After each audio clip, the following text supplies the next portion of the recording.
It's time to put down those pina coladas as we return from the international break, with the Premier League getting back underway this weekend. I know it feels like it's been a little bit of a break, so we better roll ourselves back to week 3 and check how the standings look now. And, well, really, you, I, and Matt Furness, none of us deserve the break following those games going 0 for 3 on the picks. Although we have still retained our position at the top of the standings, along with a plethora of others now. Although, honestly, all of us are batting below 500, which is a pretty damning indictment on all of us that we need to rectify moving forwards. And we are starting with the only side left with a 100% record in the Premier League this season, as Tottenham Hotspur make the trip to Crystal Palace this Saturday lunchtime. Now, the thing about this Tottenham team is, yes, it's 3 wins on the bounce, but they've been able to do so without conceding a goal as well. And there have only been 4 other teams in top flight history to have achieved this feat. I'm going to let you have a little think about who those teams might be to fit those years, as we're going to take a little closer look at what our win probability model is saying for this game. Perhaps unsurprisingly, Nuno Espirito Santo's side are favourite to come out victorious at Selhurst Park with a 50.6% chance of winning, especially as Crystal Palace are winless in their last 12 Premier League meetings with Spurs, dating back to January 2015, during which time they've scored just 4 goals in this run, failing to find the back of the net on 8 occasions. In fact, it's the first time in top flight history that a side would have started the season with 4 consecutive London derbies, but Palace are winless in their last 11 such matches. So to those teams then, let's do it in reverse order, starting with the latest, because I think most of you will have got that one. That one, of course, being Manchester City, although they did not go on to win the league title that season. Of course, the famous year Leicester City clinched the Premier League title. One team who did do better than City, Chelsea, the only team of these 4 to actually lift the league title, and after getting off to such a fast start. Now a little bit trickier, isn't it? I have to say, we're rolling it back to the 70s here. But remember the late, great Sir Bobby Robson, and he indeed led Ipswich Town to such a feat to start their season, 4 wins with no goals conceded. And then if you got the top one, big bonus points for you on this one. Aston Villa were the side, but it didn't do them much good actually in the end, because they only avoided relegation by 5 points. Imagine starting your season on such a run of form and then end up looking over your shoulder at relegation. Incredible stuff from Villa there. Unsurprisingly, you and the community are also heavily backing a Spurs victory, which will be their 5th consecutive win in the Premier League. The first time they would have done that since December 2018 under Mauricio Pochettino. However, a word of note, Spurs have lost 3 of their last 5 Premier League London derbies, as many as they had in their previous 16 such games in the competition. So it's over to one of the analyst team now to get their thoughts ahead of this weekend's games. And yes, I know he went 0 for 3 last weekend, like you, like me, but I've forgiven him. Matt Furness here with his thoughts on who will come out on top between Palace and Tottenham. Chris Packham fans, rejoice. It's the Battle of the Birds in South London this weekend as the Eagles of Crystal Palace host Spurs, who, they've not got a bird nickname, but they have a cockerel in their badge, and it means I can fit Chris Packham into this video. Palace don't like London at the moment. They have played all of their games in London this season in the Premier League, all 3 of them. This will be their 4th consecutive London derby, the first team in English top flight history to open a season with 4 London derbies. They even lost in the EPL Cup at Watford, and fair enough, they are in Hertfordshire, but they are on the TFL network, so I can count them in that one as well. The stats suggest a Spurs win in this one, really. Well, Palace are winless in the last 12 against Spurs in all competitions, and Spurs are top of the league. First time since August 2014 they've done that, and they have Harry Kane at their disposal. He's got 38 Premier League London derby goals, only behind Thierry Henry's 43. I don't think he's going to get 5 in this one, but by the end of the season we should be saying that he is the new king of London derbies. Despite everything I've said, I'm the only person in the analyst who's predicted a draw in this one, so I'm obviously a fool. It's a good job I'm not on screen here, as my jaw is currently on the floor. I just don't see it. I don't even see a draw like Duncan or Andy. I do believe Spurs will make it 4 wins from 4. The shot-shy Eagles just won't get the chances that they need. Right then, on to our second game of the weekend, and another side with a 100% record. It's just for Wolves, it's a 100% record in terms of not winning a game, as they find themselves in a very similar predicament to Norwich City and Arsenal. And for Wolves fans, it's actually even less good reading. You see, they have lost 6 on the bounce in the league, and in each of the last 4 games, they've actually outshot their opponents. So creating chances isn't the problem. It's just finding the back of the net.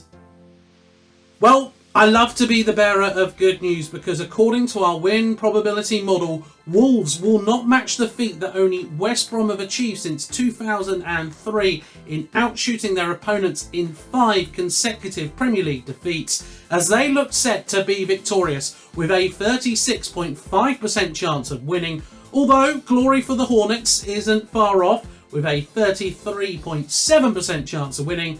After all, they have won each of their last 10 home league games, their longest ever winning run at Vicarage Road.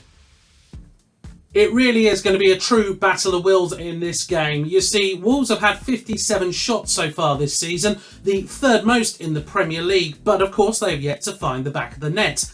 However, Watford, and albeit with a little bit of a break in the middle whilst they're in the Championship, have conceded in 13 consecutive Premier League games. So it feels like something has got to give. You fully believe, though, that Wolves will be victorious in this one, and why not? They'll keep a decent run of form they've got going at Vicarage Road, having won 2 of their last 3 league away games against Watford, as many as they had in their 13 previous visits. So what does Matt reckon will be the outcome in this one? Watford host Wolves this weekend in the Premier League, with Vicarage Road proving somewhat of a fortress for the Hornets in recent times. They have won their last 10 league games at Vicarage Road, which is a club record in league competition. Wolves coming to this game, probably the unluckiest team in the league so far this season. 57 shots, which is the 3rd highest tally in the Premier League, but 0 goals to their name. The last time a team opened a Premier League season with more shots than this without scoring were Crystal Palace in 2017-18, when they had 87 shots without scoring before they eventually netted in that campaign.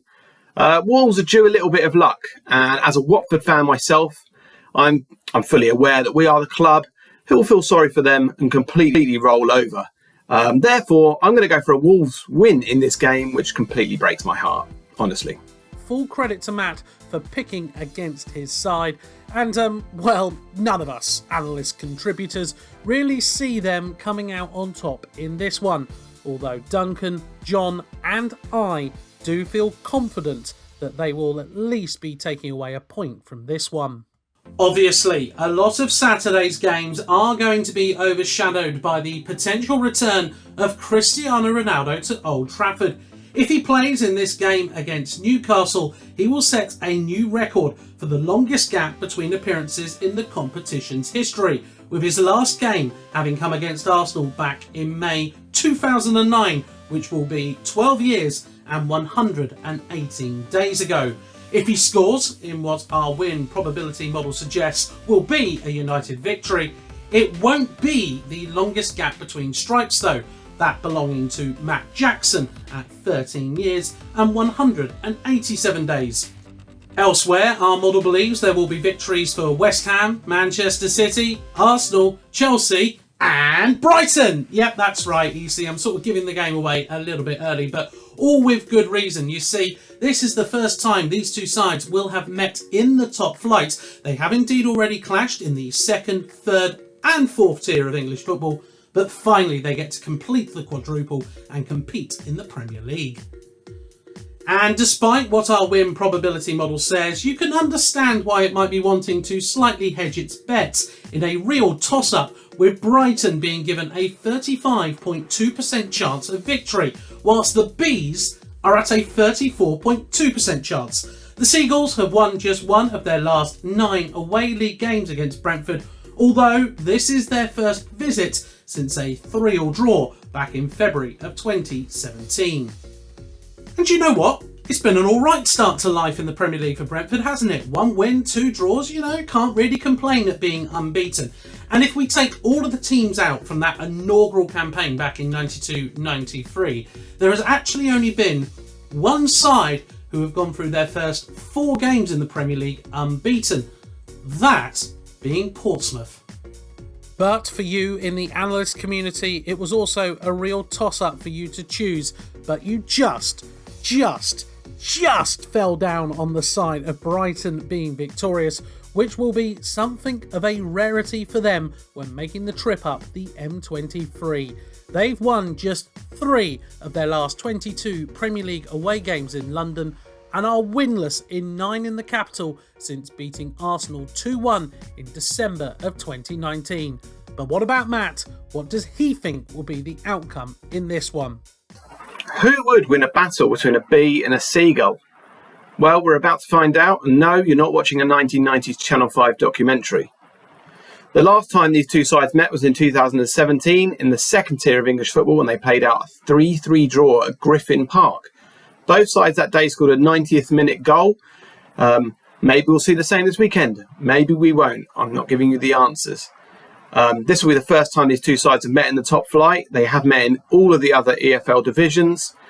Brentford have started their Premier League season with brilliant form. They've won 1, they've drawn 2. If they avoid defeat in this game, then they'll become the first newly promoted team to start a season with 4 games unbeaten since Portsmouth in 2003-04. They've got Ivan Toney up top. He scored against Aston Villa on the last match day, his first ever Premier League goal. And he scored more goals in the top 4 tiers of English football since the start of 2019-20 than anyone else. That's with 56 goals. I've been really impressed with Brighton so far this season, though. And I have a feeling they're going to end this 15-match unbeaten run for the Bees. Not the first time the Seagulls have nicked something. So Matt's agreeing with you and the win probability model, but apart from Andy, everyone else is going against the grain. Kev and Ollie really putting their necks on the line in going for a Brentford win, but it's fair to say this game will have big ramifications on next week's prediction table. As ever, we don't leave any game without our win predictor model, so just the one game on each of Sunday and Monday for you, with our model predicting a Merseyside double with victories for Liverpool and Everton. For Mo Salah, he'll be hoping to become the 5th fastest player to reach 100 goals in the Premier League, following in the footsteps of Alan Shearer, Harry Kane, Sergio Aguero and Thierry Henry. Whilst we can at least expect a winner in the Monday night game, with just one of the 15 league meetings between Everton and Burnley ending in a draw, although granted that was the last time they met at Turf Moor last season. Right then, that's it for this week's show. Thank you very much for tuning in, and of course, thank you very much for voting as well. Don't forget you can keep up to date with all the latest insights from across the weekend's action by visiting our Twitter account at OptaAnalyst. And of course, make sure you head over to the home of data-driven storytelling for so much more insight as well. That's all at theanalyst.com. But for now, I've been Graham Bell, and until next week, goodbye.